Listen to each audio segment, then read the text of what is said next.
ممبر رسول کے نام سے منسوب ہوا. قیامت تو آ سکتی ہے مگر ممبر کبھی ختم نہیں ہو سکتا. میرے بزرگ بیٹھے ہوئے مجھ سے بہتر جانتے ہیں.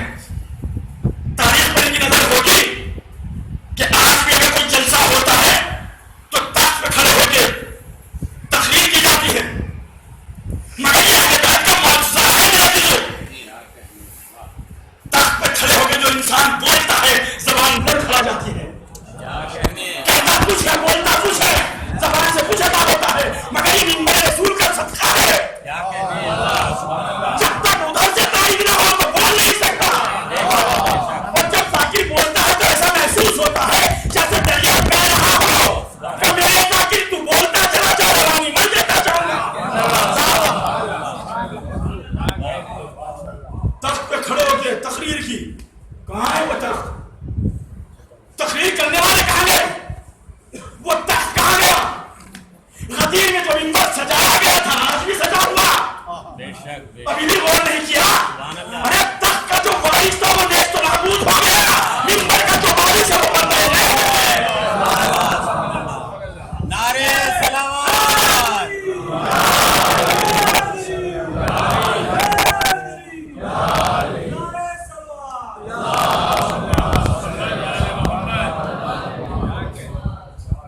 تو ایسے ایسے سفار گزرے ہیں جنہوں نے اہل بیت کے گھرانے کو جلا دیا, اور ایسے ایسے شہنشاہ بھی گزرے ہیں جنہوں نے خود مکان نہیں بنایا ہے, امام بارگاہ بنا دیا. یہ آپ کے سامنے زندہ مثال ہے.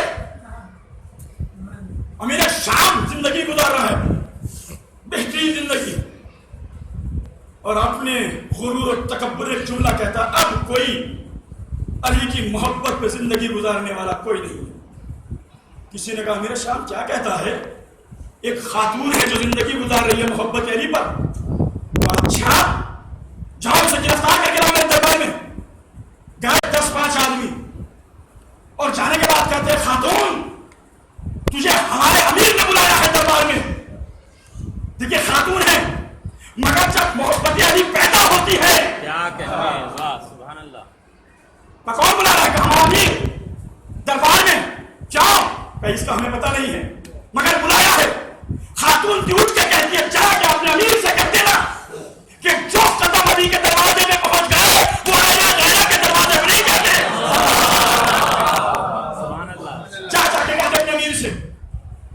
اب آپ نے تو سنا بھی ہوگا کہ دیگ سے زیادہ جو وہ چمچ گرم ہوتے ہیں, وہ تو بیچارہ کچھ ہوگا نہیں, یہ تیزی جوش میں آ گئے. اب جا کے کیا کہا امیر شام خاتون اور ایسا جماعت کا کیا کہا کہ ایسے ایسے کہا ہے. کہا چلو میرے ساتھ. گئے خاتون کو لے کے آئے. سوال کیا, پہلا سوال کہا تو علی سے محبت کرتی ہے, علی کی محبت پر جیتی ہے. خاتون تھی, مسکرا کے کہتی ہے تمہیں کیا معلوم میرے وظیفے کا نام ہی علی ہے, میرے وظیفے کا نام ہی علی ہے. امیر شام نے کہا ہے خاتون ہمیں اتنا بتا کہ تو علی سے کتنی محبت کرتی ہے, تو علی سے کتنی محبت کرتی ہے. خاتون کہتی امیر شام ابھی تو تجھے سوال کرنے کا طریقہ بھی نہیں آتا, ابھی تجھے سوال کرنے کا طریقہ بھی نہیں آتا. تو معلوم کرتا ہے کہ میں کتنی علی سے محبت کرتی ہوں. اگر خدا نے علی کی محبت کا کوئی پیمانہ بنایا ہوتا,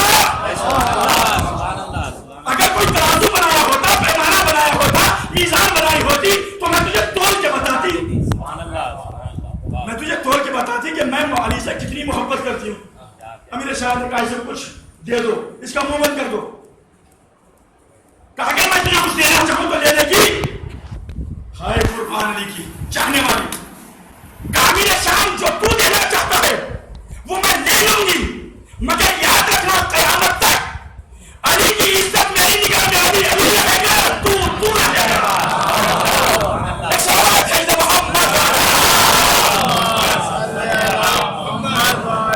اب میں لانا چاہتا ہوں حضرات کو سنیے گا. اس دروازے میں کسی نے کچھ دیا ہو ایسا ہو نہیں سکتا کہ واپس نہ لینا ہو. مصر کا ایک بہت بڑا تاجر بادشاہ ایک دروازے پہ آیا, فقیر دروازے پہ آیا. مصر کا تاجر جو اپنے گھر کے اندر بیٹھا ہوا ہے, آ کے کہتا ہے فقیر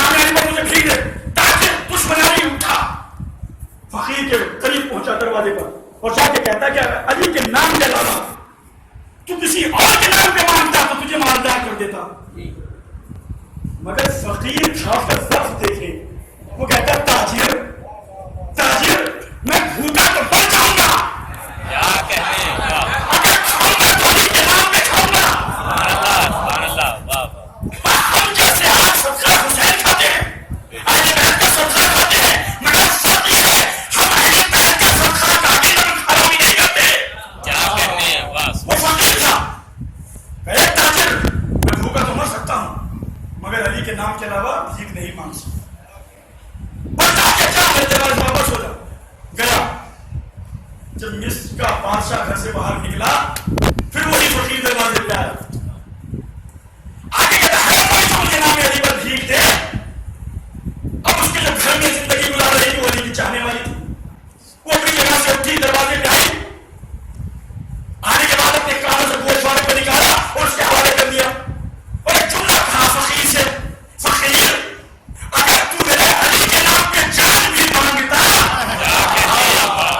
تو میں تیرے جان بھی دے دی. اچھا کہا. فقیر نے گوشت والے کو لیا, پلٹا اور پلٹنے کے بعد اس تاجر کی دکان پہ پہنچا اور پہنچنے کے بعد ایک جملہ کہا بادشاہ مصر, بادشاہ مصر, ارے تجھ سے بہتر تو وہ خاتون ہے جس نے نام علی پر مجھے بھیک دے دی, لیکن گوشت والے نے اور ان کی قیمت مجھے دے. اور اس نے پہچانا گوشت والے ہاتھوں میں لیے, کہیں تو میری بیوی کے گوشت والے ہیں. قیمت تو دے دی مگر جلدی سے دکان کو بند کیا, گھر پہ آیا اور آنے کے بعد اپنی بیوی سے کہا جلدی بتا وہ گوشت والے کہاں ہیں. اور گوشت والے کا ایک فقیر آیا تھا علی کے نام پہ بھیک مانگنے کے لیے, میں نے اتارا کہ وہ گوشت والے اس کو دے دیے. کہتی بڑی فقیر ہے تو میری بغیر کی اجازت میں نے گوشت والے کا گوشت کو دے دیے. اب جملہ سن لیجیے میرے تعلیم جملہ کہ تو نے میری اجازت کے بغیر کہاں سے گوشت والے اتار کے اسے کیا دیے. جاہل خاتون کی پلٹ کے کہا بادشاہ مصر میں نے اس لیے دیے کیونکہ وہ میرے باپ کی ملکیت تھی. وہ میرے باپ کی ملکیت تھی. ایک جاہل خاتون کو معلوم تھا کہ باپ کی دی ہوئی ملکیت بیٹی کی میراث ہوتی ہے.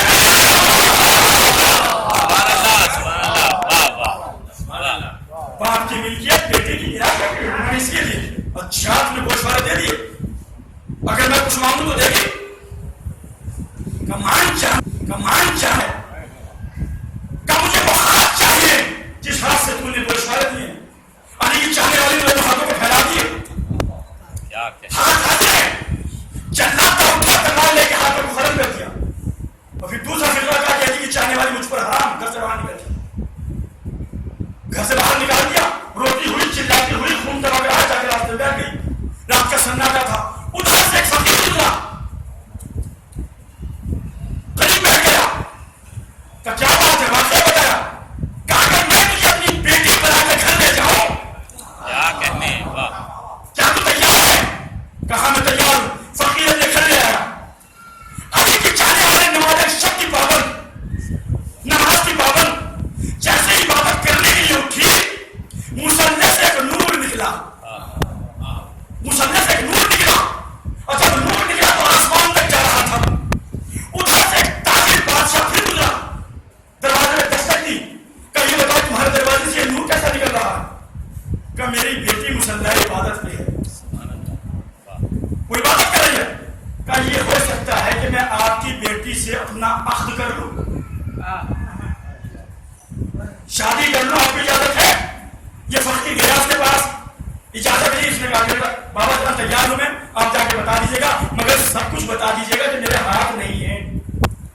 آیا دروازے پہ, آنے کے بعد نے کہا کہ میری بیٹی تیار ہے مگر اس کے ہاتھ نہیں ہے. کہا میں تیار ہوں.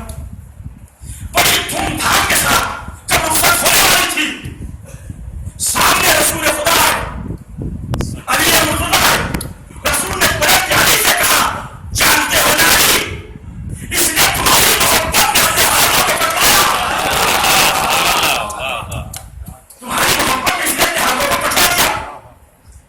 علی جھکے, اپنی ابا کے دامن کو اس کے بازوؤں سے مس کیا. ابا کا مس ہونا تھا تو اس کے جیسے بازو تھے, صحیح اور سالم بازو ہوا ہے. اب دھوم دھام کے ساتھ رخصت ہوئی, بادشاہ کے گھر پہنچی, صبح نماز ہوئی, پھر ایک فقیر دروازے پہ آیا, گھر پہ تو مجھے علی کے نام پہ بھیک دے. پھر اٹھی دروازے پہ پہنچی. اب جب دروازے پہ دیکھا تو یہ کچھ گفتگو کرنے لگی. اب اس نے پہچان لیا کہ یہ بھیک مانگنے والا کون ہے. آپ نے وہی نہیں کیا, یہ بھیک مانگنے والا کون جو پہلے بادشاہ تھا. وہ دروازے میں بھیک مانگ رہا تھا, اندر کا جو فقیر تھا بادشاہ بنا تھا, اس نے گفتگو کو سن لیا. یہ پلٹی پلٹ کے کہتی مجھے پہچانتی ہے, میں کون ہوں. کا کون, کا جس کو تو نے فقیری میں اپنے گوشت والے دیے تھے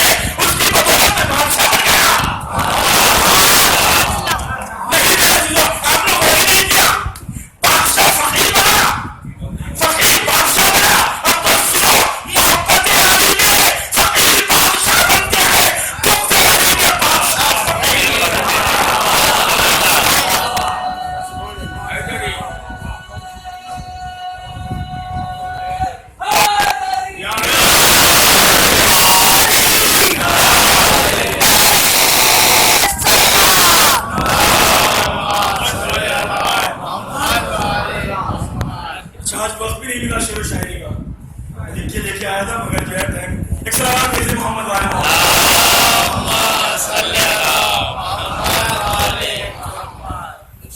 شاعر کہتا ہے کہ دنیا میں نہیں کوئی 72 کے برابر دنیا میں نہیں کوئی 72 کے برابر ہیں چھوٹے بڑے اور برابر کے برابر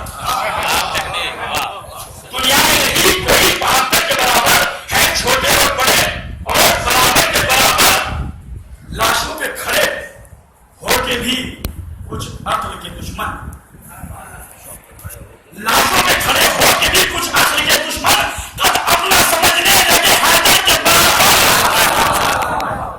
اور اب آپ کی فضیلت بیان کر رہا ہوں جو دور دراز سے یہاں پہ تشریف لائے ہیں سنیے گا شعر کہ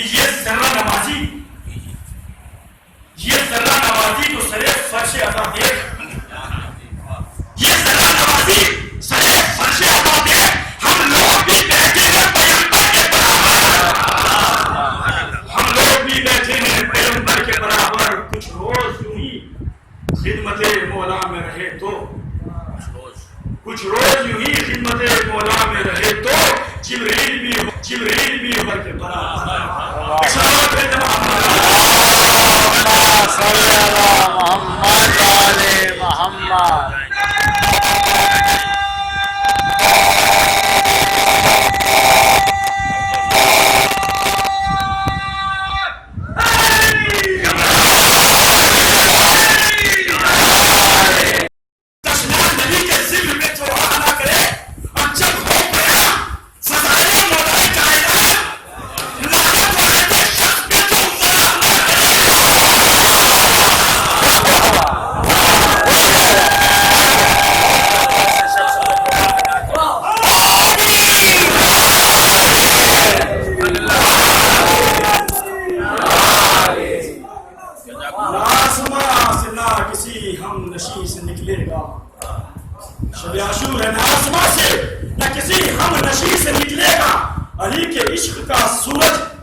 سامنے 72 کے